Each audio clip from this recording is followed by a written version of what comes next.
Así que les invito a que vayan allí a Juan capítulo 12, los versículos del 12 al 15.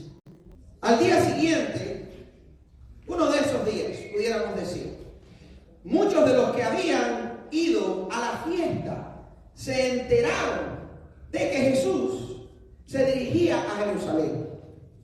Tomaron ramas de palma y salieron a recibirlo gritando a voz en cuello: ¡Hosana! Bendito el que viene en el nombre del Señor, bendito el Rey de Israel. Jesús encontró un burrito y se montó en él, como dice la Escritura: no temas, hija de Sión, mira que he aquí tu rey viene montado sobre un burrito. Palabra de Dios para su pueblo. Interesante. Recuerden que mucha gente piensa que la Semana Santa es tiempo de fiesta, ¿verdad? Tiempo de vacaciones, tiempo de pasarla bien, de relajarse, ¿verdad? De algo personal. Bueno, el pueblo de Israel estaba lleno de fiestas y festivales y tiempos en los cuales se esperaba que el pueblo de Israel se desconectara del trabajo por varios días, a veces más de una semana, y se iban para Jerusalén, se iban para la capital o se iban para el templo más cercano que tenían y allí celebraban. Pero las celebraciones que ellos tenían estaban directamente conectadas con lo que había hecho Dios en la vida del pueblo. Y yo me pregunto si muchas veces las cosas que tú y yo celebramos están conectadas de alguna manera a la bendición de Dios para mi vida. Porque a veces desconectamos completamente las cosas que tú y yo celebramos y las cosas de las cuales tú y yo participamos y no tienen a Dios por ninguna parte. Muchas veces es el mismo diablo el que está sentado en el trono de esa fiesta. Y tú y yo tenemos que ser cuidadosos. ¿Sabes por qué? Porque como dice la palabra de Dios, nuestra salvación tenemos que cuidarla con temor y temblor. Hay fiestas de esas que lo único que se busca es la satisfacción del cuerpo. Dale a la carne para que se goce. Y de esas fiestas muchas veces, ¿qué es lo que termina aconteciendo? Divorcios, sexo fuera del matrimonio, embarazos no planificados, que resultan muchas veces en aborto y tantas otras cosas que están fuera de lo que Dios quiere para tu vida, que es bendición, que es vida eterna, que es salvación, que es transformación, que es esperanza. Eso es lo que Dios quiere para tu vida. Así que recuerda, si en algún momento decides celebrar tu cumpleaños, no dejes a Dios fuera. Ahí juntamente con el pastel, usted dice: familia, vamos a darle gracias a Dios por este nuevo año que nos ha regalado, ¿verdad? Que si va a celebrar un aniversario, no deje a Dios afuera. Aproveche esa oportunidad en que vienen sus amigos, en que viene su familia. Diga: vamos a tener un momentico de agradecimiento a Dios, porque sabemos que en tiempos tan difíciles, que un matrimonio celebre un año más es casi un milagro. Así que vamos a darle gracias a Dios. Y dé gracias a Dios por su cumpleaños, por los aniversarios, por el cumpleaños de sus hijos. Por cuanta cosa que usted quiera celebrar, asegúrese de que esa celebración tiene un nivel de dignidad suficiente como para que usted pueda invitar a que Dios esté presente en ese momento. ¿Sabe lo que estaban celebrando en este tiempo en que Jesús entró a Jerusalén? Estaban celebrando la Pascua.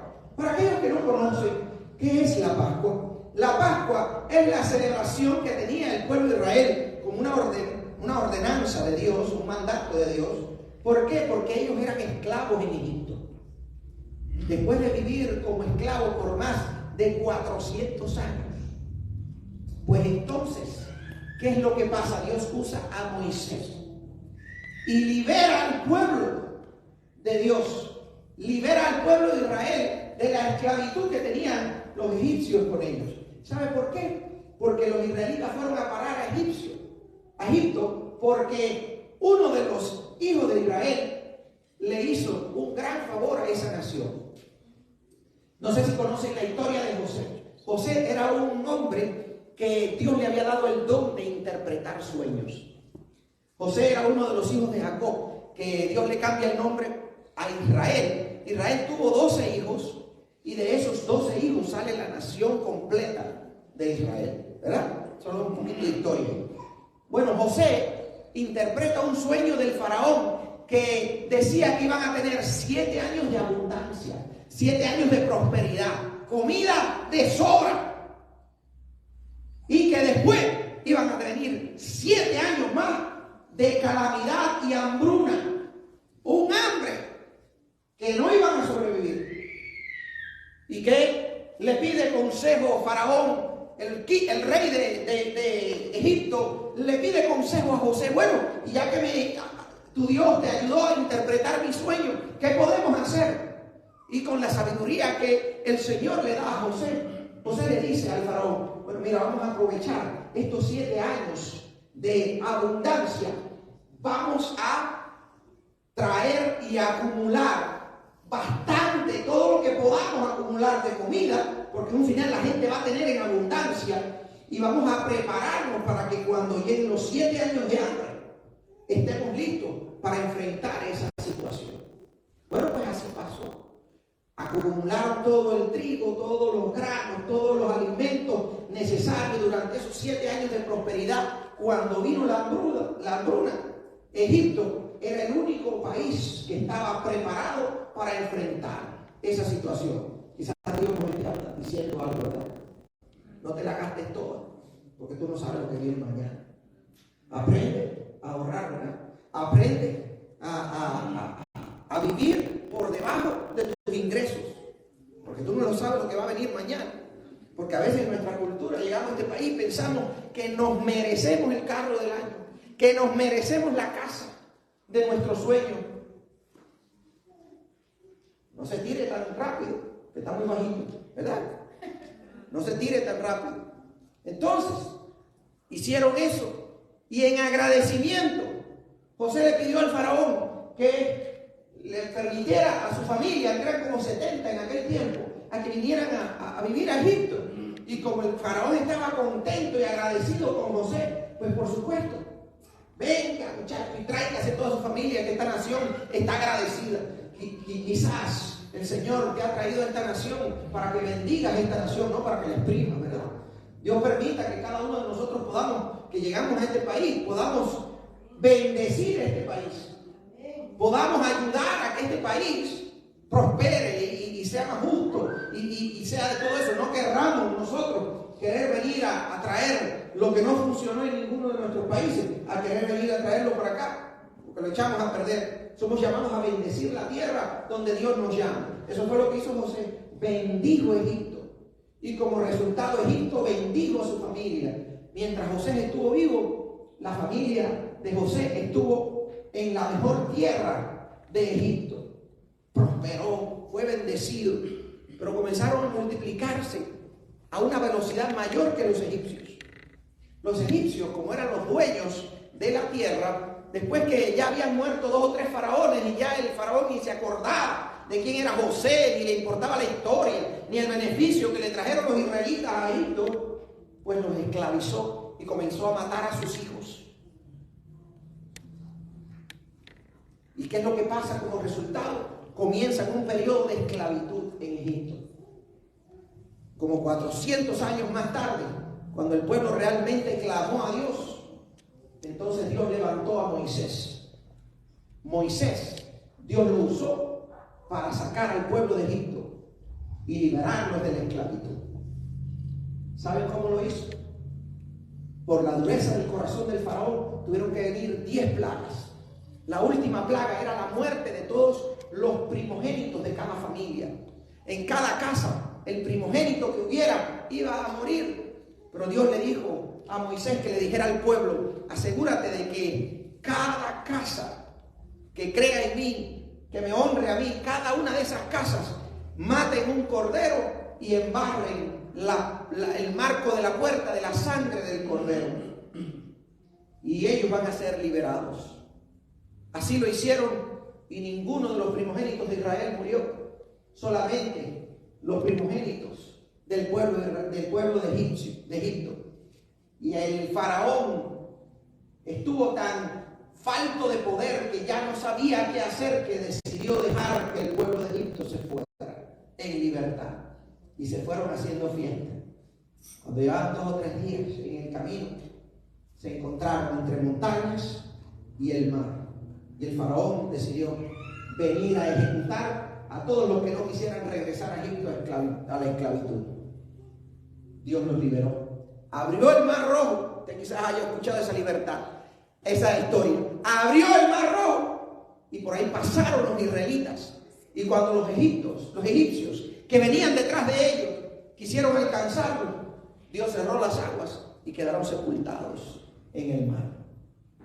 Todas las naciones alrededor de Israel conocieron que el Dios de Israel tiene un poder por encima de todos los demás dioses, incluso de los dioses de Egipto. Qué grande Dios, ¿verdad? Bueno, a causa de toda esa historia que le acabo de hacer, es que estaban celebrando en Jerusalén la fiesta de la Pascua.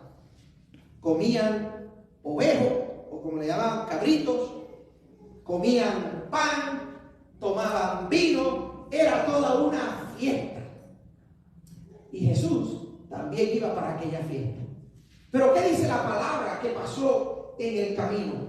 Cuando la gente se enteró que Jesús iba para Jerusalén, se agolparon.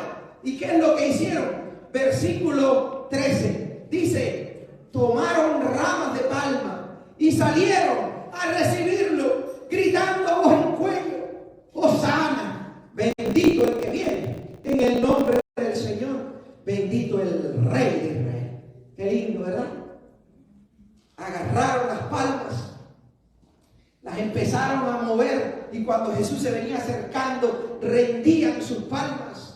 Dice la otra versión, incluso la gente se quitaba sus chaquetas, su ropa, y la ponía en el suelo como una forma de reconocimiento de que Jesús era aquel que había sido prometido.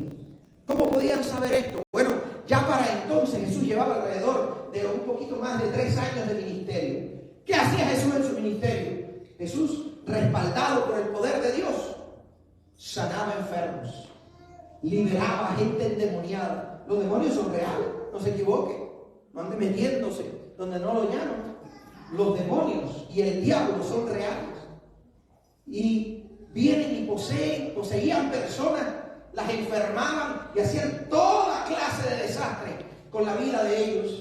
Y Jesús venía y los liberaba de los demonios, los sanaba de sus enfermedades y les enseñaba el mensaje de salvación, el mensaje de Dios. Eso es lo que hacía Jesús. Ya la gente conocía: ese hombre tiene algo diferente. Hasta los fariseos, algunos líderes religiosos que no eran tan arrogantes como Nicodemo, reconocían que Jesús tenía tremendo respaldo de Dios. Algo diferente tiene ese hombre. Conocían a Jesús y por eso fueron para allá enseguida, para recibirlo al entrar en Jerusalén. Pero lo recibieron con palmas. ¿De dónde vienen estas palmas? ¿Será que esto eran las únicas ramas que habían por todo aquello? No. Alrededor de 150 años atrás, antes de Jesús, lo que había pasado es que los sirios, que eran un ejército enemigo de los israelitas, los sirios se habían metido a Jerusalén y habían tomado el control del templo y habían hecho un sacrificio de un puerco en el templo. Eso fue una ofensa a Dios. A los sirios no les interesaba Dios ni nada. Lo de los sirios era robarse, ofender a Dios y robarse las cosas del templo.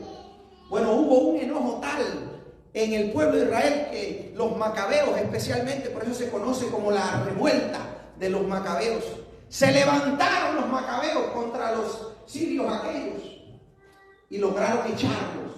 Pero el templo quedó robado, quedó destruido, quedó sucio, quedó profanado. Así que como una expresión de dolor por la profanación de algo santo de Dios, en la cultura de ellos entendieron que debían rodear el templo con palmas. Y esas palmas eran una expresión de buscar el reinado de Dios, echar fuera de la ciudad a aquellos que no pertenecían al pueblo, aquellos que buscaban profanar el templo, aquellos que hacían lo que a Dios no le agradaba. Ellos querían recordar con aquellas palmas que aquello que habían hecho los macabeos para echar fuera de Israel a los sirios tenía que volver a pasar. ¿Saben por qué? Porque los romanos tenían colonizada a Israel. A los romanos, al imperio romano de aquella época, había que pagarle taxes. A los romanos había que obedecerlos. El ejército romano tenía su bota de opresión en el pueblo de Israel. Ellos ansiaban libertad. Ven que Jesús tiene el respaldo de Dios. Ven que además ese hombre viene en un burrito. Dirán, ¿qué tiene que ver que ande en el burrito? Para nosotros nada. Para ellos era algo muy importante, porque era el cumplimiento de una profecía. Decía que el Mesías iba a llegar a Jerusalén montado en un burrito. Zacarías capítulo 9, versículo 9 nos enseña esta palabra. Y dice así la palabra del Señor: alégrate mucho, hija de Sión, grita de alegría, hija de Jerusalén, mira, tu rey viene hacia ti, justo, victorioso y humilde. Viene montado en un burro, en un burrito, cría de asna. Qué interesante que cuando Dios quiso profetizar del Mesías, del rey que ha de venir, del Señor que iba a entrar en Jerusalén, en tiempo en que el pueblo de Dios estaba oprimido por los romanos, decide que iba a mandarlo en un burrito. No había nada mejor allí que montar, ¿verdad?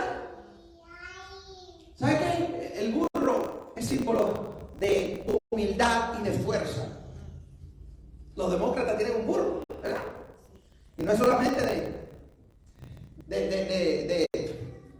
en fin, el burro es un símbolo de un animal fuerte. El burro es un símbolo también de humildad. En fin, lo que Jesús estaba transmitiendo era que Él venía como el cumplimiento de esa promesa, el cumplimiento de esa profecía. Y el Señor le estaba diciendo al pueblo que Jesús no venía en un caballo de guerra como para la agenda que tenía el pueblo, sino en un burrito, dándoles a entender que sus planes eran diferentes. Me pregunto si nosotros muchas veces tenemos nuestra propia agenda con Dios. Sin embargo, los planes de Dios con nosotros pueden ser muy diferentes a los que tenemos nosotros con Dios. ¿Y qué es lo que había en la mente de aquellos hombres? Bueno, pues por supuesto, si ven que viene el Mesías, y la profecía decía que el Mesías era un rey, y el rey político que ellos tenían en el palacio era un cabecihueco que no hacía nada por el pueblo, que se dejaba humillar constantemente por los romanos. Pues ese no era el rey que ellos querían.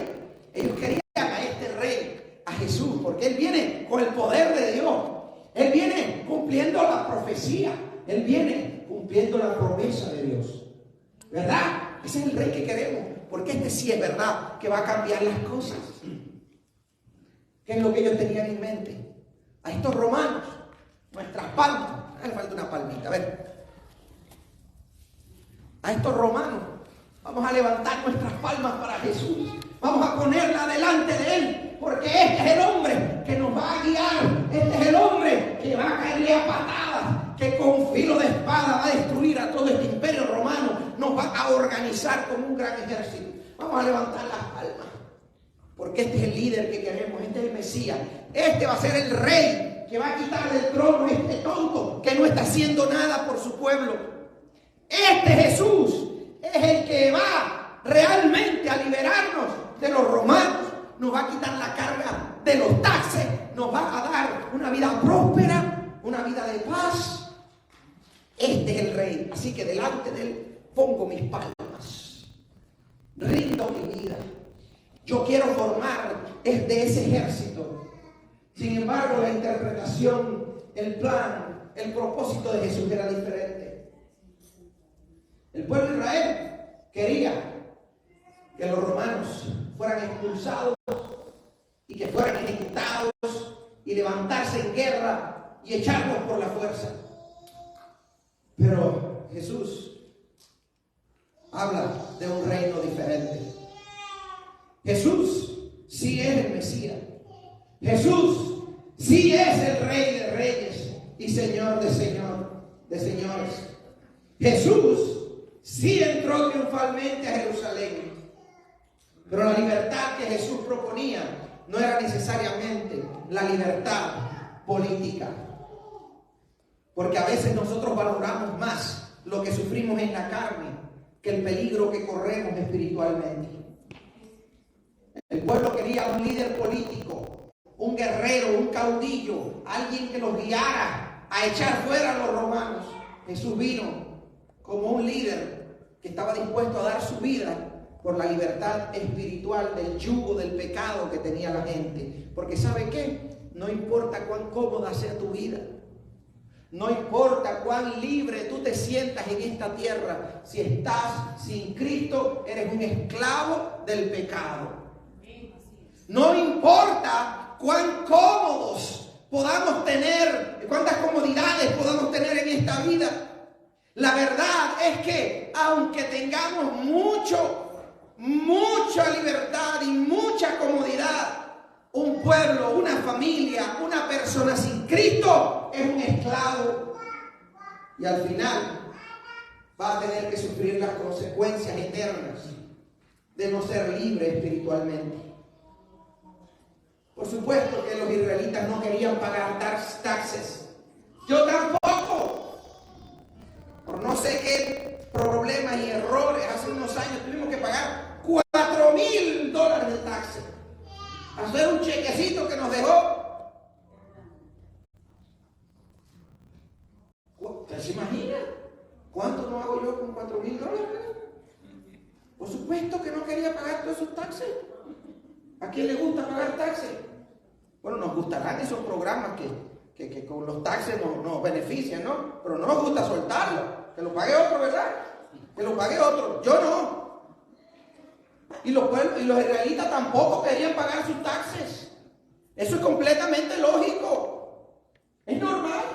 Nadie quiere pagar muchos taxes. Pero ¿sabe qué? Ninguno estaba pensando en ser generoso con la viuda, en ser el que paga el alimento del pobre. Ninguno estaba pensando en sacar dinero de su bolsillo para atender al desnudo, ni nada por el estilo. Lo que querían era el beneficio personal, no necesariamente tener una vida que agradara a Dios desde el punto de vista financiero. Eso habla del deseo que había en la carne, de la libertad, de la comodidad, pero no necesariamente de rendirnos delante de Dios. Jesús no vino para quitarnos los taxes.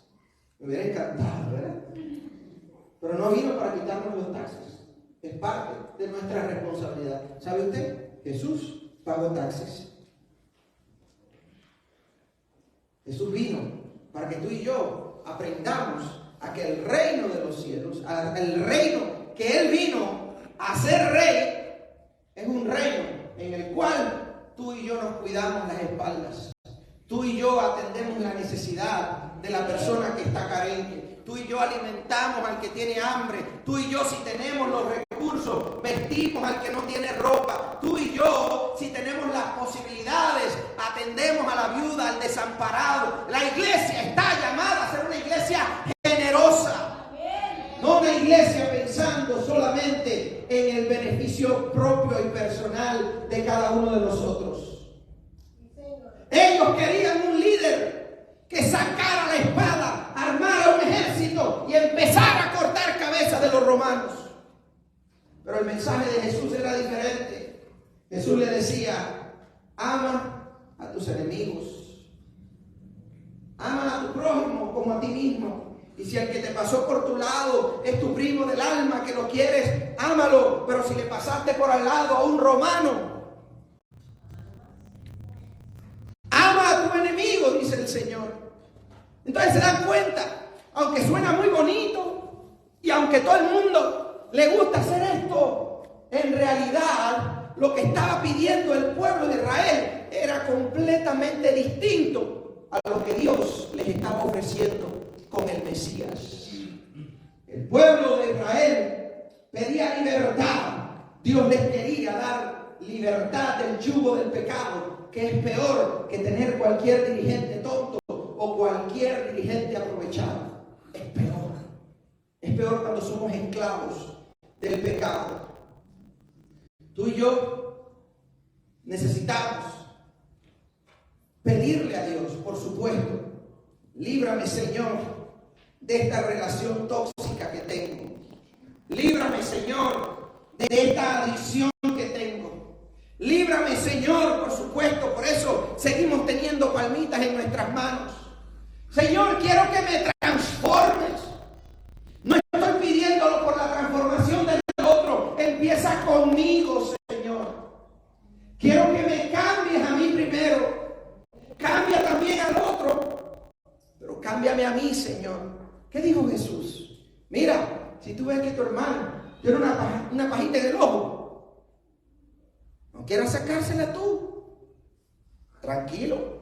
Saca primero la que tienes en tu ojo, para que entonces veas bien y puedas sacarle la pajita del ojo del hermano. ¿Verdad?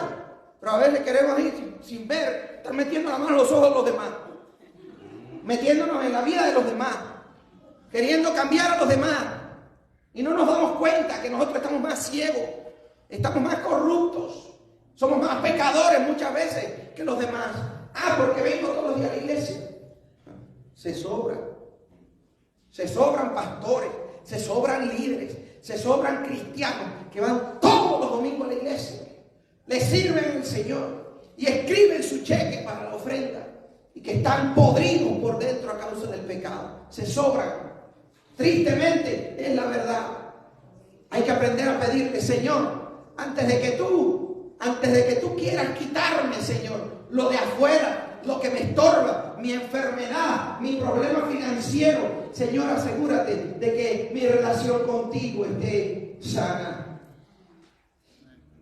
Arrepiéntete primero de tu pecado, antes de andar pidiendo beneficios de Dios que en un final, como mismo comienzan, también terminan. Hace unos días yo tenía como 10 años. Dentro de 2 o 3 días voy a tener como 60. ¿Sabe por qué? El tiempo se va así.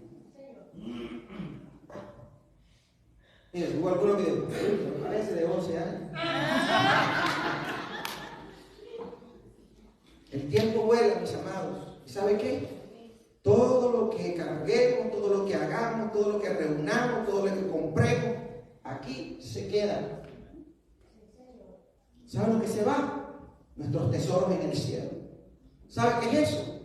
Nuestra fe con Cristo, nuestras buenas obras, nuestro servicio al Señor, nuestra ayuda al necesitado. Eso se va con nosotros, porque son como depósitos que hacemos en el reino de Dios. Por supuesto que queremos seguir celebrando Domingo de Ramos. Por supuesto, queremos seguir levantando nuestras palmas, porque es una expresión de reconocimiento de que Jesús es nuestro líder. Por supuesto que quiero seguir diciendo, ¡Hosana! Bendito el que viene en el nombre del Señor. Bendito el Rey de Reyes. ¿Verdad? Por supuesto que quiero seguir haciéndolo, porque eso me va a recordar cada día de que no estoy en mi propia vida, no estoy en mi propia agenda, no estoy siguiendo mis propios planes. Todo eso lo rindo delante del Señor. ¿Sabe por qué Él es Rey? Porque se lo ganó. Tú y yo muchas veces queremos el camino corto a la bendición. El camino de Jesús fue un camino largo y doloroso. El camino de Jesús no fue sencillo. Mira, Jesús, el día en que después de ese domingo de Ramos, después de ese domingo en que entró a Jerusalén, unos días más tarde, tuvo, antes de ser crucificado, tuvo una comida celebrando la Pascua, celebrando la libertad de los israelitas de Egipto, de la esclavitud allá. Y dice la palabra del Señor que Él planificó esa comida. Pero miren cómo todo cambió. Cuando todo el mundo pensaba que iban a estar celebrando el pasado, de lo que Dios había hecho en el pasado, Jesús estaba pensando en el presente. Jesús tomó el pan. Habían varios pedazos de pan, varios panes probablemente. Jesús tomó el pan y lo bendijo. ¿Sabe qué hizo con el pan? Dígalo. Lo rompió, lo partió. ¿Y qué dijo? Este es mi cuerpo. Dígalo fuerte, esto es mi cuerpo. Este es mi cuerpo que por ustedes es partido. Jesús se ganó el título de rey, porque dejó que su cuerpo fuera sacrificado para que el tuyo se mantuviera enterito. Tomó la copa, dice la palabra de Dios, y dijo: esta es mi sangre. Esta es mi sangre, que por ustedes es derramada. Jesús no es rey por gusto. Jesús es rey porque se lo ganó. Jesús es nuestro líder, nuestro Señor, nuestro Salvador, nuestro Dios. En primera, porque nunca dejó de serlo, pero en segunda, porque demostró que su interés es por nosotros.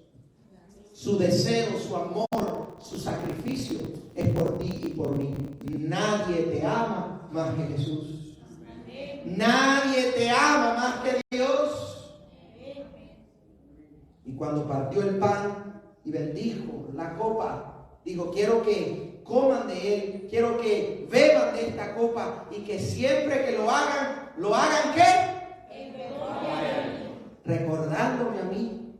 Siempre que coman del pan, siempre que tengan, participen de la copa, siempre que tengan lo que llamamos Santa Cena, háganlo recordando que ese fue un sacrificio de amor por ti.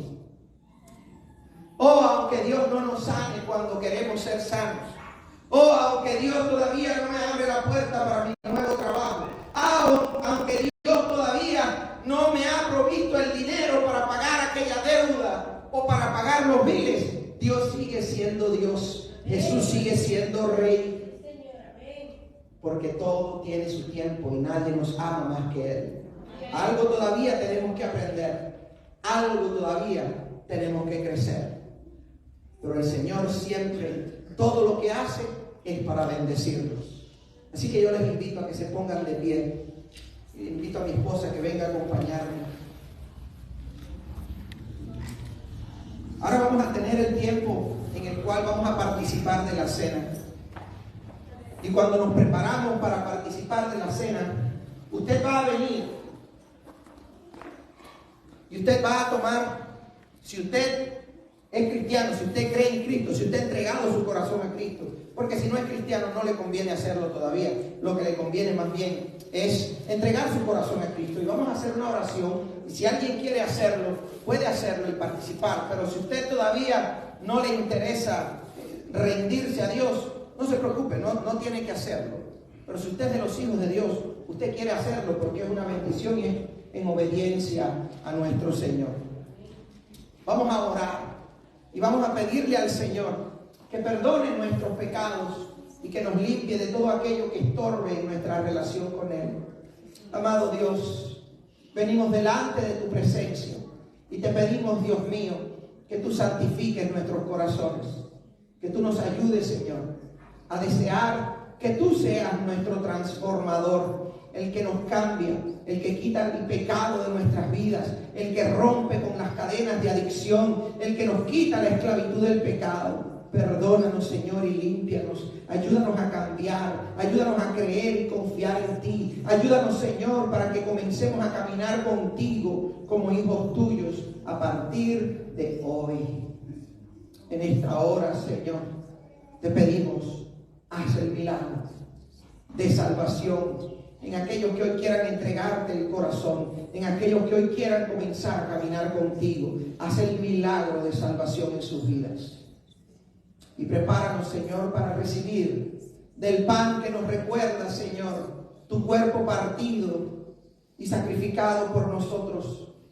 Tomar de la copa, Señor, que nos recuerda tu sangre derramada para limpiar nuestros pecados. Y pedirte que tu Espíritu Santo, Señor, nos llene, nos toque y nos transforme de una manera renovada en esta tarde. En el nombre de Jesús. Amén, Señor. Amén.